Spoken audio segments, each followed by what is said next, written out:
अजान और लाउडस्पीकर को लेकर उठते विवाद के बीच ये पूरा जो मामला है वो सुप्रीम कोर्ट तक भी पहुंचा। इसकी विवेचना हुई और उसमें मौलिक अधिकारों का जिक्र भी आया। हम आपको विस्तार से समझाते हैं क्या क्या कहा गया।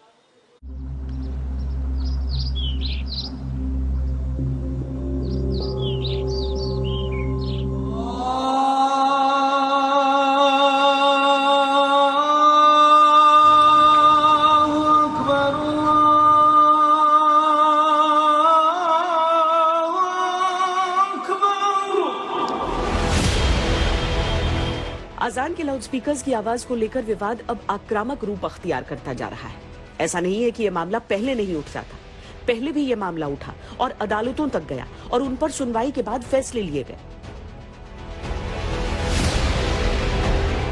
1998 में कलकत्ता हाई कोर्ट ने अजान और लाउडस्पीकर के एक मामले की सुनवाई करते हुए कहा कि अजान इस्लाम का एक अभिन्न अंग जरूर है, लेकिन लाउडस्पीकर से अजान देना इस्लाम का अभिन्न अंग नहीं है। अदालतों का इस मामले में कहना यही है कि लाउड स्पीकर इस्लाम का अनिवार्य हिस्सा नहीं है।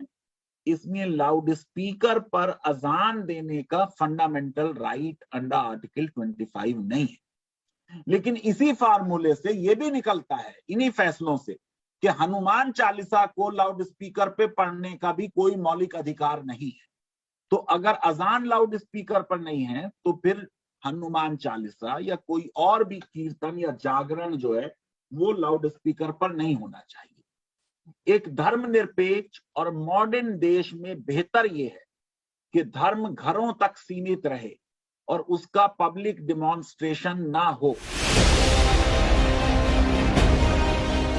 साल 2000 में सरकार द्वारा बनाए ध्वनि प्रदूषण नियम को लेकर भी सुप्रीम कोर्ट ने टिप्पणी की। सुप्रीम कोर्ट ने स्पष्ट शब्दों में कहा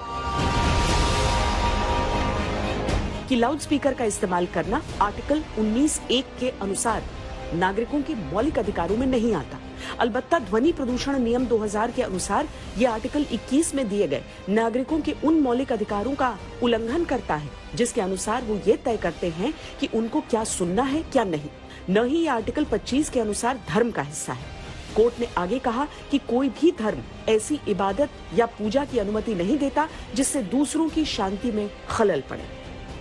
देखिए, एक में नियमितता है, एक में अनियमितता है। मंदिर में कोई नियमित रूप से एक पर किसी खास समय में ऐसा नहीं होता है, लेकिन मैं मानता हूं कि किसी धर्म विशेष के साथ कोई भेदभाव किए बिना सार्वजनिक स्थानों पर मंदिर हो या त्योहार हो या किसी भी प्रकार का कोई उत्सव हो, सार्वजनिक स्थानों पर जब लाउड स्पीकर का उपयोग करते हैं तो उसके साउंड की सीमा निश्चित की जानी चाहिए, उसको फॉलो करना चाहिए। हर व्यक्ति को, एक संविधान के अंतर्गत रहने वाले व्यक्ति को यह सोचना पड़ता है कि हमारे गतिविधियों से दूसरों के जीवन पर नकारात्मक प्रभाव ना पड़े। मुझे लगता है इसीलिए अजान पर जो आवाज को लिमिट करने की मांग हो रही है, बहुत ही न्यायोचित मांग है, बहुत ही औचित्यपूर्ण मांग है।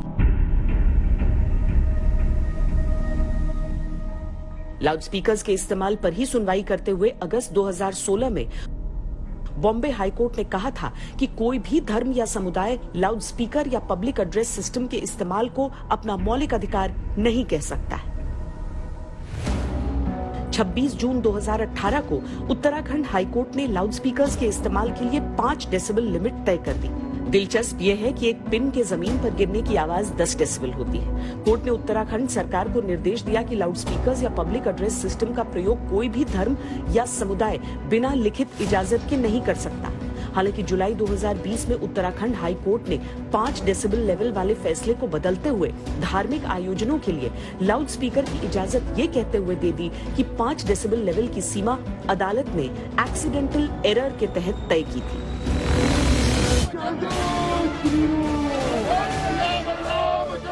लाउडस्पीकर्स के इस्तेमाल को लेकर कानूनी लड़ाई के सिलसिले में ही कर्नाटक हाईकोर्ट ने लगातार कई फैसले दिए।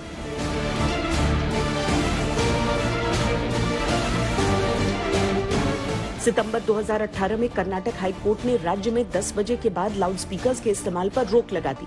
11 जनवरी 2021 को कर्नाटक हाई कोर्ट ने राज्य सरकार को आदेश दिया कि धार्मिक स्थलों से लाउडस्पीकर्स को फौरन हटाया जाए। नवंबर 2021 में कर्नाटक हाई कोर्ट ने राज्य सरकार से पूछा कि राज्य में कानून की किन धाराओं के तहत मस्जिदों में लाउडस्पीकर्स लगाने की इजाजत दी गई है और इसको रोकने के लिए क्या क्या किया जा रहा है।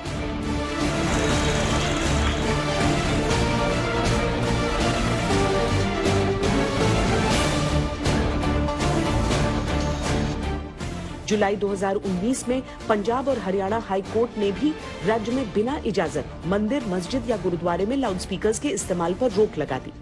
15 मई 2020 को इलाहाबाद हाई कोर्ट ने निर्देश दिया कि मस्जिदों की मीनारों से बिना लाउडस्पीकर्स के मुअज्जिन अजान दे सकता है, लेकिन किसी भी लाउडस्पीकर या आवाज बढ़ाने वाले उपकरण का इस्तेमाल नहीं कर सकता।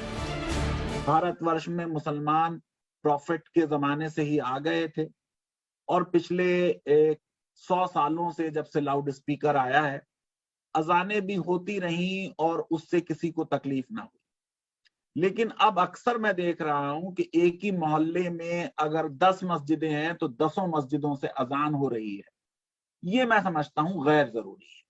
अगर एक मोहल्ले में एक मस्जिद से अजान हो जाए तो उससे काम चलाया जा सकता है। योगी सरकार ने 2017 में ही इसके कुछ रूल्स बना दिए थे कि कितनी ऊंची आवाज में एक लाउड स्पीकर मस्जिद में लगाया जा सकता है। उन रूल्स का पालन हो रहा है और अगर नहीं हो रहा है तो उनका पालन होना चाहिए। कानून के इतने प्रावधानों के बाद फिर ये विवाद क्यों उठता रहता है? ये भी मौजूदा दौर के तनाव में एक बड़ा सवाल है।